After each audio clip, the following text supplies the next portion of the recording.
Hoje vamos ver o que os pronunciamentos de Donald Trump, o novo presidente dos Estados Unidos, podem impactar no mercado financeiro. E também, é claro, vou trazer as recomendações institucionais. Então, vem comigo!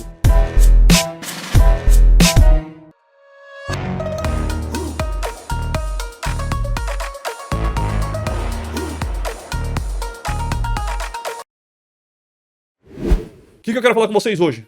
Essa semana, segunda-feira, o Trump tomou posse nos Estados Unidos, né? E ele já fez alguns pronunciamentos ontem, anteontem. Falou bastante e eu separei alguns pontos desse pronunciamento, trouxe para vocês hoje, para vocês entenderem o que ele quis dizer e como vai impactar no mundo e no mercado financeiro. Então tem bastante coisa hoje mesmo, se preparem aí pra gente tocar ficha, tá? Então, vamos nessa. Primeira coisa que o Trump andou falando essa semana, tá? Nos pronunciamentos dele depois que ele tomou posse. Aumento das tarifas de importação já era o previsto, que ele andava falando durante a campanha eleitoral dele inteira, que ele ia fazer isso, né? Para produtos... Só que tem um detalhe, para produtos não fabricados nos Estados Unidos. Ou seja, ele não vai querer só taxar a China, ele vai querer taxar em todo mundo, cara. E se ele taxa todo mundo, vai impactar então em todos os países que exportam, que vendem para os Estados Unidos. Como vai impactar isso o Brasil? O Brasil, que exporta uma variedade de produtos manufaturados para os Estados Unidos, pode enfrentar algumas barreiras comerciais adicionais que não estavam previstas. Isso pode levar a uma redução nas exportações brasileiras. Os Estados Unidos é o nosso segundo maior cliente. Quem é o nosso primeiro maior cliente? É a China. Então isso aí, cara, a gente pode ser que venda menos para eles ou continue vendendo, só que vai ter menos lucro, né? Porque o nosso produto vai ficar menos competitivo no mercado americano. Pode ser que algumas empresas brasileiras vão ter que abrir filial nos Estados Unidos para fabricar lá. Mas, cara, a mão de obra norte-americana vai ser mais cara que a mão de obra brasileira e a gente vai perder margem com isso tudo. Tem que ver. Como vai impactar a Europa e China? Países europeus e a China, grandes exportadores para os Estados Unidos, né? Também serão afetados, possivelmente resultando em tensões comerciais e negociações para mitigar os impactos das tarifas. O que significa isso? O que os europeus e os chineses vão pensar? Trump, você vai, então, tarifar? Você vai criar impostos a mais aí para os produtos que nós exportamos, que nós vendemos para os Estados Unidos? Então eu também vou começar a fazer a mesma coisa. O que você acha, amigão? O Trump é briguento, né? Ele não vai gostar. Então, o que vocês têm que perceber? O que a Europa e a China, esses governos, vão estar falando de retaliação, que eles vão fazer, retaliações comerciais contra os Estados Unidos, e como os Estados Unidos vai reagir em relação a isso, para ver se essa briga vai continuar perdurando, e o quanto isso vai escalar. Ou, não, vamos jogar uns pano quente, vamos chegar em outros acordos, não vamos escalar essa briga comercial. Prestem atenção nesta novela que vai se desenrolar agora nas próximas semanas e meses. Mercado de câmbio, como é que vai impactar o mercado cambial? Possíveis retaliações comerciais podem gerar volatilidade nas moedas desses países em relação ao dólar. Então esperem volatilidade para o dólar aqui no país nosso, e em outras moedas também, euro, dólar, ele vai taxar o Canadá também, que ele falou, então dólar canadense, o yuan chinês, todos eles vão ser impactados. Ele criticou bastante a União Europeia e solicitação de aumento nos gastos com defesa na Europa, porque a Europa... Ela tem que continuar investindo em exército por causa da guerra ali, porque o Putin é meio doido, né? A guerra da Rússia com a Ucrânia. Então o que o Trump falou? Ele criticou a União Europeia por tratar muito mal os Estados Unidos em termos econômicos e instou os países da OTAN a elevarem seus gastos em defesa para 5% do PIB. Porque uma parte do PIB, tá? Da riqueza que aquele país produz, uma parte daquela riqueza que o país produz é utilizada para gastos e investimentos em defesa militar. Então ele tá falando aqui, OTAN, o que vai impactar? Essas críticas à União Europeia podem intensificar as tensões comerciais, porque, primeiro, ele quer tarifar os caras. Segundo, ele tá criticando que, vocês não estão, me ajudando a defender aí a Europa. Vamos fazer alguma coisa aí, aumenta os gastos para essa questão toda aí que tá acontecendo. Senão a guerra pode expandir para outros países. Inclusive, tem europeu que tá achando que a gente já tá na Terceira Guerra Mundial, né? O PEP, que é a organização aí do petróleo, o cartel do petróleo, para reduzir os preços do petróleo. Lembra que no primeiro mandato do Trump ele ficou brigando muito, né, com o pessoal aí. Quem que é o OPEP? É o cartel que controla a produção do petróleo no mundo. Aí tem o Reino da Arábia Saudita, tem Rússia, tem vários países ali. Como eles extraem petróleo, eles são os maiores produtores, né, extratores de petróleo, eles conseguem mexer na oferta e demanda. Então, se eles querem aumentar o preço do petróleo, o que eles fazem? Extrai menos petróleo, vamos vender menos barris de petróleo. Se a gente diminui a oferta de petróleo no mercado, o preço tende a subir. Então, eles ficam regulando, né, o preço do petróleo ali, esse cartel. Aí o Trump, né, pediu para a OPEP, especialmente para a Arábia Saudita, que os Estados Unidos têm uma relação muito forte com a Arábia Saudita, para reduzir os preços globais do petróleo, criticando aí os níveis atuais e tal, etc, né? E aí, como produtor de petróleo, o Brasil, né, a Petrobras, pode ser afetado por essas mudanças nos preços internacionais. Então, se você diminuir o preço do petróleo, o barril de petróleo vai ficar mais barato. A Petrobras, que vende o petróleo, o que vai acontecer? Ela vai ter menos lucro, porque está mais barato o petróleo. Ela tendo menos lucro, as ações dela podem recuar. Então, fiquem de olho, não só na Petrobras, né? PetroRio, PetroRecôncavo, tem várias outras aí no país. E mercado de commodities, preço futuro do petróleo pode apresentar volatilidade com isso tudo. Então, pode dar aquelas subidas e descidas loucas. Então, o Trump, ele fez críticas ao relacionamento comercial com a China, né? Isso aí ele tem feito desde o primeiro mandato dele, né? Destacando déficits significativos e sugerindo imposição de tarifas adicionais contra a China para incentivar a produção doméstica norte-americana. As críticas podem intensificar as tensões comerciais entre os dois países, China e Estados Unidos, levando a possíveis retaliações da China e afetando a cadeia global de suprimento. Quais são empresas que podem sofrer com isso, que eu separei algumas aqui? Apple, vocês estão acompanhando a Apple? As ações dela andam apontando para baixo, tá? Pô, mas não teve recomendação institucional, se eu não me engano foi a JP Morgan ou a Goldman Sachs, né, que falou que era para comprar, que pode subir 15%, 20%, pode subir até mais. A Apple vai quebrar nessa queda? Não vai quebrar, cara. Só tá tendo uma reprecificação. De novo, institucional tem aversão a risco. Nós gostamos de trabalhar com risco baixo, risco controlado e calculado. Se nós estamos vendo que a Apple pode sofrer com isso, lembra que eu falei para vocês? Vamos tirar o dinheiro da Apple e vamos mandar esse dinheiro para outros ativos financeiros que podem me trazer mais valorização nesse meio tempo. E deixa a Apple cair, pra ela ficar barata. Ficou barato ali, aí eu volto a comprar aquela bagaça, entendeu? Mas qual que é a região para poder comprar, etc e tal? Qual são os melhores momentos? Masterclass e treinamento eu consigo orientar melhor vocês, porque aí não é algo que eu consigo explicar para vocês em 1 hora, cara. Qualcomm, fornecedora de semicondutores com grandes clientes na China. Se a China vai lá e também tarifa produtos norte-americanos, ó, Qualcomm, ó, vai cair, tá? Mas Tesla vai ser a mesma coisa, porque Tesla tem fábrica em Xangai, lá na China, e ela pode sofrer com isso. Só que a Tesla é do Elon Musk. Pode ser que para essa questão aí, como o Elon Musk é amiguinho do Trump, pode ser que a Tesla não vá se lascar tanto assim. Num primeiro momento, o pessoal fica preocupado, por isso que Tesla andou caindo essa semana também, né? Mas ele tá no governo, cara. Ele vai ser beneficiado de alguma forma ou de outra, tá? O Elon Musk. Semicondutores, já que eu tava falando de semicondutores, tá? Nvidia, forte exposição ao mercado chinês devido à dependência de semicondutores, que eles compram bastante também de lá, esses semicondutores. Então a Nvidia pode ser que dê uma queda aí nas ações dela. Mas como a inteligência artificial continua em alta, pode ser que venha uma queda de novo para ficar barato, para uma oportunidade de compra, depois volta a subir, cara.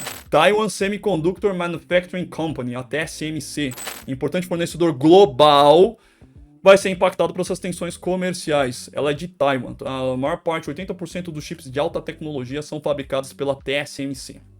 Ela também tem ações, tá? Que vão estar caindo e vão dar oportunidade. Caterpillar, grande exportadora de maquinário para a China, maquinário pesado, né?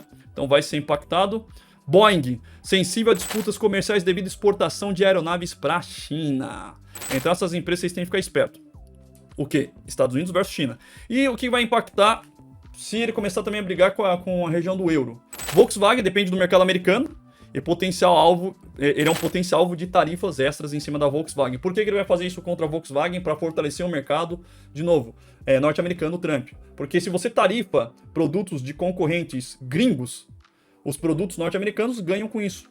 Porque eles vão ter uma margem melhor para poder trabalhar, ficam mais competitivos. Ó, BMW também é a mesma coisa, né? Da Europa, vai acabar sendo impactada com isso. Deixa eu ver, Louis Vuitton, que acho que é LVMH.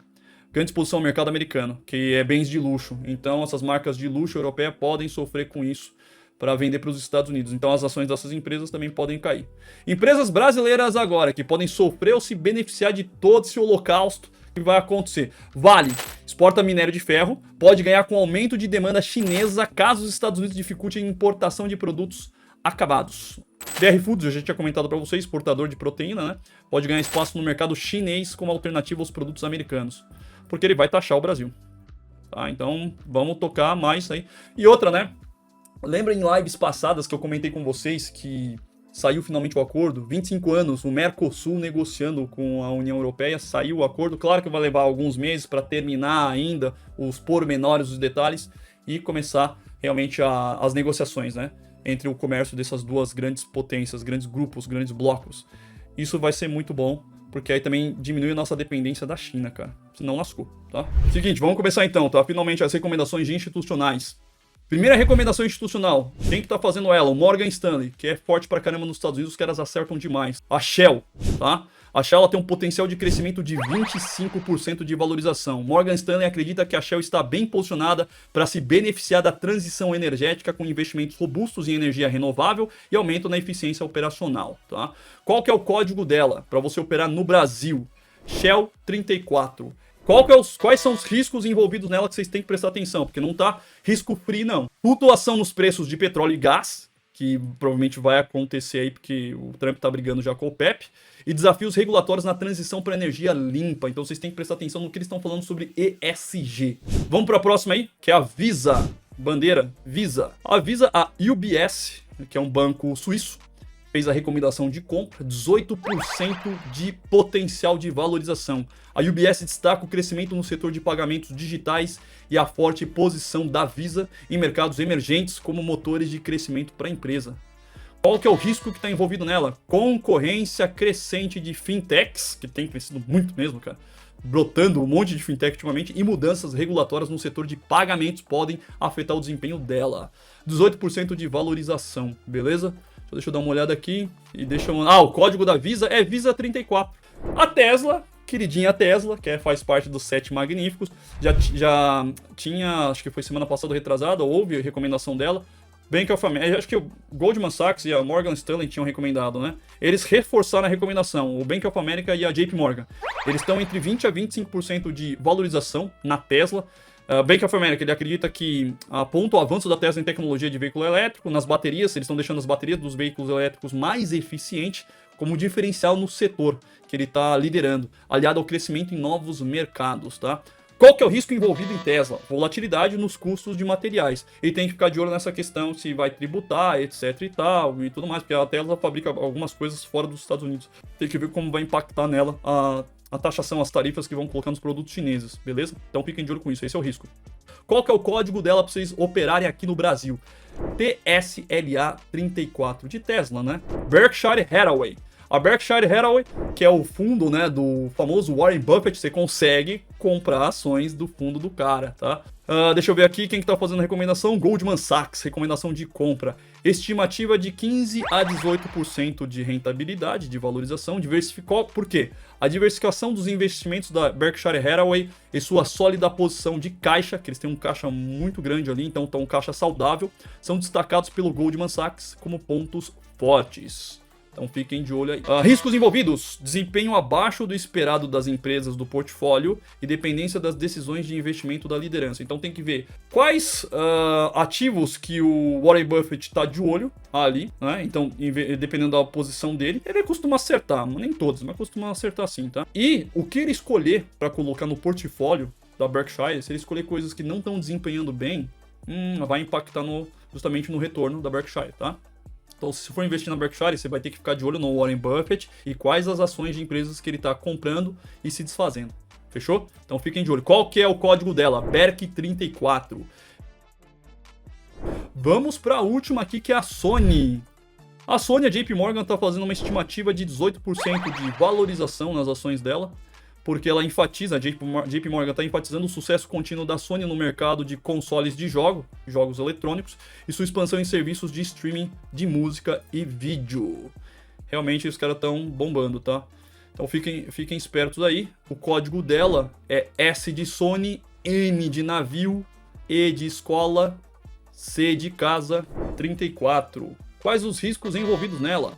Mudança nas preferências do consumidor e desafios na produção de hardware. Cara, eu não sei se ela vai ter tanto desafio na produção de hardware não, tá? Mas essa questão de mudança de tendência do consumidor, vocês têm que ficar esperto mesmo. Aí vocês têm que ver o que a galera tem mais curtido, né? Se são jogos do PlayStation, se são jogos de computador, ou se são da Nintendo e quem seja, beleza? Então essas foram as 5. Gostou do vídeo? Esse vídeo é apenas um trecho da nossa live de almoço grátis, que ocorre toda sexta-feira no YouTube e Instagram. Já clica no gostei e se inscreva para mais conteúdos como esse para poder mudar a sua vida.